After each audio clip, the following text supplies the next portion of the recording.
안녕하세요. 공부하는 유선생의 유선생입니다. 기초해부 시간이고요. 저번 시간에 이어서 6단원 소화기계의 구조와 기능 이어서 해보겠습니다. 저번 시간에 그 소화관에 있어서 각 부위별로 이제 자세하게 제가 설명 들어갔었잖아요. 그래서 입부터 시작해가지고 입에는 미각을 담당하는 미래가 있고, 그 다음에 침샘은 세 가지가 있는데 이하선과 악화선, 그 다음에 설화선 세 가지가 있고 그 중에 이하선이 가장 크다라는 거. 그 다음에 음식물을 삼킬 때 관여기관은 치아, 구개, 인두, 혀라는 거 꼭 기억하시라고 했죠. 그 다음에 인두 있었고, 식도는 길이가 25cm로서 그 음식물의 통로이지만 소화가 되지는 않고 연동 운동을 통해서 위로 음식물을 보내주는 기능을 한다고 했습니다. 여기서 또 식도에서 또 기억을 하실 게, 식도가 길이가 꽤 길잖아요. 그 기다란 그 길이 중에 생리적인 협착이 꼭 세 군데가 있다는 거. 그래서 그 생리적 협착 세 군데 부위가 유난히 그 식도암을 유발할 수 있는 부위가 된다는 거 좀 기억을 해주셨으면 좋겠습니다. 이번에 네 번째로 위입니다. 그 가장 팽대된 부위 중에 하나죠. 그래서 그 입구인 분문과 출구인 유문으로 되어 있어가지고 그 12지장으로 이제 연결이 됩니다. 아래로 내려갈수록. 그래서 그 J자 모양의, 제가 예전에 성인간호 시간에 그림 열심히 그려드린 거 생각나는지 모르겠습니다. 이렇게 J자 모양의 이제 음식물 저장 기관이잖아요. 음식물을 저장하는 기능을 담고 있고, 요 윗부분이 분문이고요. 그 식도랑 연결된 부분, 아랫부분이 이제 12지장이랑 연결되는 유문입니다. 그래서 음식물의 임시 저장 장소이고, 그 소화가 되는 첫 단계이긴 하지만 그 음식물의 흡수는 일어나지 않습니다. 그래서 그 위에서는 음식물이 일단 그 위로 들어와 가지고 위가 밖에 확장이 되잖아요. 그래서 위 늘어난다고 하죠. 그래서 위가 끊임없이 먹으면 늘어나게 되는데, 음식물을 많이 먹게 되면은 그 위가 뭐 터지는 건 아니지만 위가 이제 커지면서 폐를 압박하게 돼서 숨을 못 쉬는 거예요. 그래서 밥을 많이 먹으면 숨쉬기 힘들다라는 게 그렇게 해서 나온 말이고요. 음식물이 이제 이 위로 들어가서 확장이 되면 그 미주신경에 의해서 그 가스트린이라는 게 분비가 됩니다. 그래서 그 가스트린 자체는 또 그 위에서 염산과 펩신의 그 분비를 촉진시켜서 그 유문부의 운동을, 그 끝에 12지장으로 연결되는 유문부의 운동을 이제 다시 또 촉진을 시키는데요.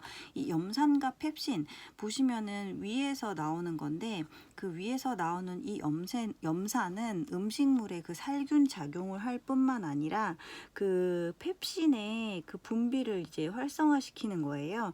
그 다음에 그 또 담즙 아시죠? 간에서 생성되는 담즙과 췌장에서 생성되는 췌장액의 분비를 또한 촉진을 시키는 게 염산입니다.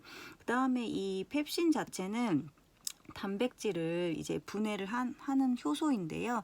이 위에서는 어떠한 음식물이 흡수가 되는 건 아니지만 그 선택적으로 당분하고 알코올만을 흡수하고 있습니다. 그래서 위에서는 당분과 알코올만을 흡수하고 염산과 펩신이 나온다는 거 기억을 좀 해주시고, 소화가 되는 첫 단계이긴 하지만 음식물의 흡수는 되지 않는다는 거 기억하셨으면 좋겠습니다. 위가 굉장히 그 신기한 게, 위 절제술을 하게 되잖아요. 그러면은 이제 그 위를 절제를 하게 되면은 이게 또 성인 간호에서도 중복되는 부분이긴 한데, 위에서는 또 비타민 B12의 흡수를 도와주는 기능을 합니다. 근데 만약에 그 위 절제술을 하게 된다 하면은 그 비타민 B12가 그 흡수가 되지 않잖아요. 그래서 그 규칙적으로 그 비타민 B12의 주사를 맞아줘야 되는데, 이 비타민 B12 자체가 결핍이 된다고 하면은 악성 빈혈이 생기는 거예요. 그래서 이 위절제술을 한 사람들은 그 비타민 B12의 그 부족으로 인한 악성 빈혈을 예방하기 위해서 그 주사를 따로 맞아줘야 된다는 거 제가 그 성인간호 시간에 한번 설명을 드린 적이 있는 것 같아요. 이게 위를 하는 부분에서 좀 생각이 나서 말씀드린 거기 때문에 기억을 같이 해주셨으면 좋겠습니다.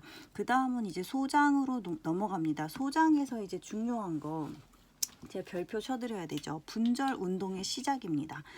이전까지는 연동 운동으로만 계속 음식물이 아래로 내려왔잖아요. 본격적으로 이제 소화가 시작되는 장소가 소장입니다. 소장에서는 소화가 본격적으로 되면서 영양분도 흡수가 되죠. 그래서 이 소장은 십이지장, 공장, 회장의 세 가지로 이제 이어져 있는데요. 소장에는 어떻게 해서 영양분을 흡수하냐면 그 안에 주름과 육모가 많이 있어가지고 그 주름과 육모를 통해서 영양분을 흡수한다는 거 기억을 해주셨으면 좋겠습니다. 첫 번째 관문이 이제 십이지장이잖아요. 십이지장이 중요한 게 그 간에서 만들어진 담즙이 담낭에 저장되어 있다가 그 담관을 통해서 이제 십이지장과 연결이 되어 있습니다. 그래서 그 담즙이 나오고 그다음에 췌장에서 만들어진 췌장액도 이 십이지장으로 함유를 하게 돼요.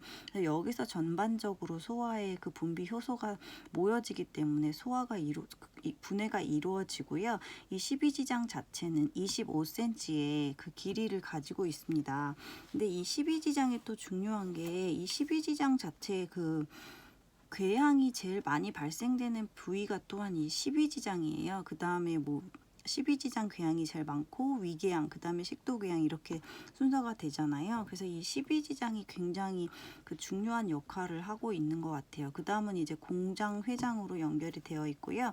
본격적으로 소화가 되고 있는 소화작용의 그 장소라는 거, 그 다음에 소화의 그 체중 산물이 그 흡수가 돼가지고는 그 여러 가지 그 소장이 되게 가늘고 길잖아요. 그 가장자리에 혈액과 림프로 흡수가 됩니다. 그래서 여기서 또 알아두실 거는 탄수화물의 최종 형태가 글루코스로 해가지고 소장에서 흡수가 되는데 그 글루코스는 이제 단당류예요. 그래서 이제 음식물에 흡수를 할 때 그 단당류를 해서 흡수가 되는 거고, 글리코겐은 다당류라 해가지고 저장을 할 때는 글리코겐 형태로 저장이 되고, 그 몸에 쓰이는 그 영양분 흡수 상태는 단당류로 해서 글루코스 형태로 흡수가 되거든요.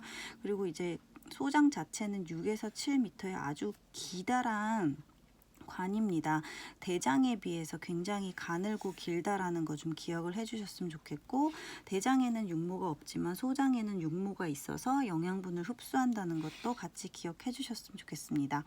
그 다음 대장입니다. 십이지장, 공장, 회장을 거쳐서 대장으로 넘어가죠. 대장의 첫 시작은 맹장이에요. 소장과 달리 육모가 없고요. 그 맹장 다음에 결장, 직장, 항문관 해가지고, 맹장은 그 맹장 끝에 충수 돌기가 있어가지고 여기에 염증이 일어나게 되면 충수염, 흔히 말하는 맹장염이 이제 발생하는 부위이기도 합니다.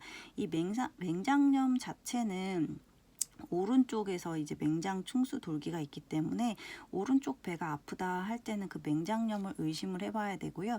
왼쪽 배가 아프다 할 때는 그 직장 쪽에 변이 꽉 차 있어서 그 대변을 보지 못한 그걸로 인해서 아플 수가 있어요. 그래서 그런 식으로 좀 알아두시면 좋을 것 같고요. 그 다음은 이제 맹장을 지나서 상행결장, 횡행결장, 하행결장 해가지고 S자 결장으로 이어집니다.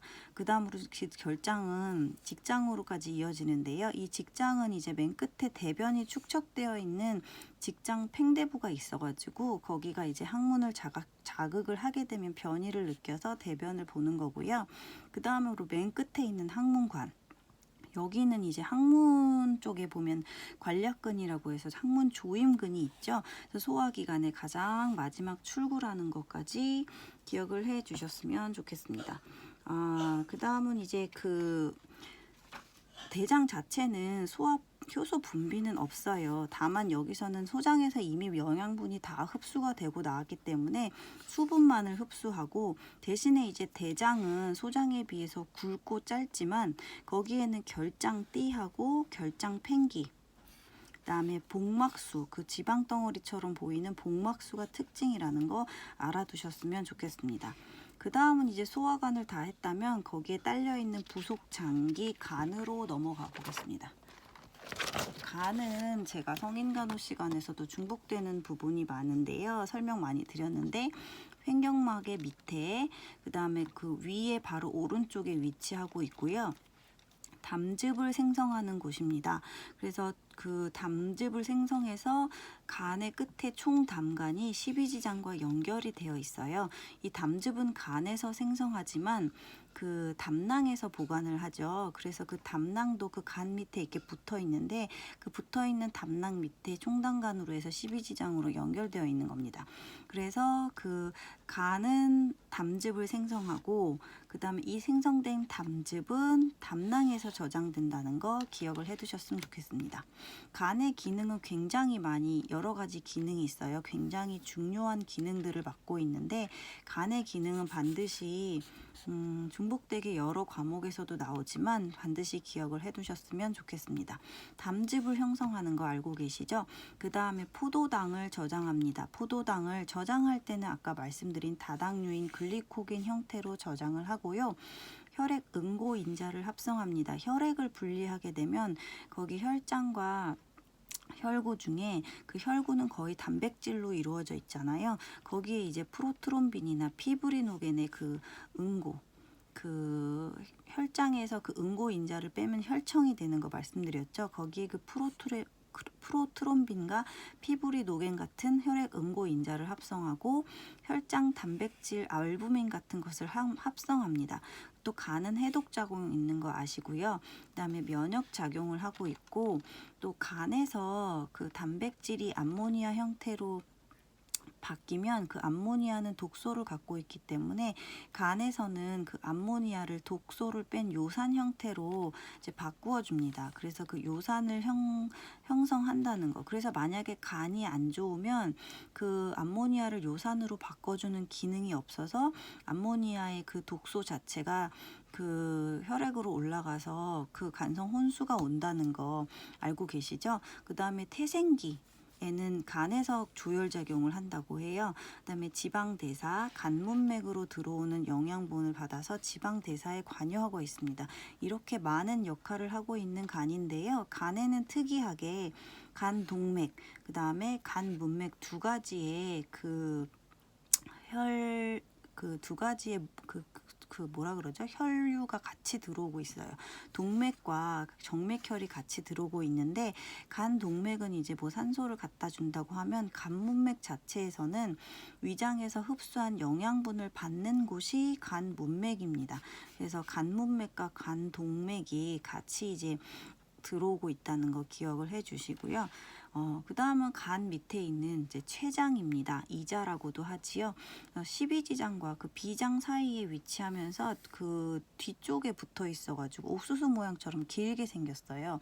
이게 그 위치를 그 정확히 알지 못한 상태에서 해부를 해보면은 이게 마치 그 지방 덩어리처럼 생겼기 때문에 췌장인지 모르고 넘어가는 경우가 많다고 합니다. 이 췌장의 기능도 굉장히 중요한 두 가지 기능을 맡고 있는데 반드시 알아두셔야 될 것 같아요. 소화 효소를 분비합니다. 제가 소화 효소는 여러 분야에서 계속 나오니까 외워두시라고 했잖아요. 그 췌장의 소화 효소는 이제 외우기 쉽게 앞 글자만 따서 아리트입니다. 아리트 해가지고 그 아밀라제, 리에 리파아제, 트에 트립신입니다. 그래서 아밀라제는 전분을 메가당으로, 그 다음에 리파아제는 지방을 지방산과 글리세롤로, 트립신은 단백질을 아미노산으로 바꿔주는 소화 효소고요. 그 다음에 내분비 기관의 역할을 해서 췌장에는 랑게르한스섬에서 인슐린, 베타의 인슐린, 알파의 글루카곤을 분비하죠. 인슐린은 알고 계신 것처럼 혈당을 저하시키는 역할을 하고 글루카곤은 반대로 혈당을 높이는 그 작용을 합니다. 그래서 이 두 개의 상호작용을 통해서 이제 인체 몸이 향상성을 유지하는데 그러한 중요한 기능을 하는 인슐린과 글루카곤을 분비하는 곳이 췌장입니다. 이렇게 해서 이제 소화기관까지 췌장까지 해서 다 같이 보셨는데요. 중요한 거는 그 기능들의 이제 각 부속들의 기능 같은 거 반드시 알아두셔야 되고 제가 여기서 일단 적어 드린 것들은 중요하기 때문에 필기를 한 거여서 열심히 같이 복습하시면 될 것 같습니다. 그럼 저는 다음 시간에 이제 더 중요하진 않지만 막강하게 중요한 호흡기계 구조와 기능으로 다시 한번 찾아뵙겠습니다. 시청해 주셔서 감사합니다.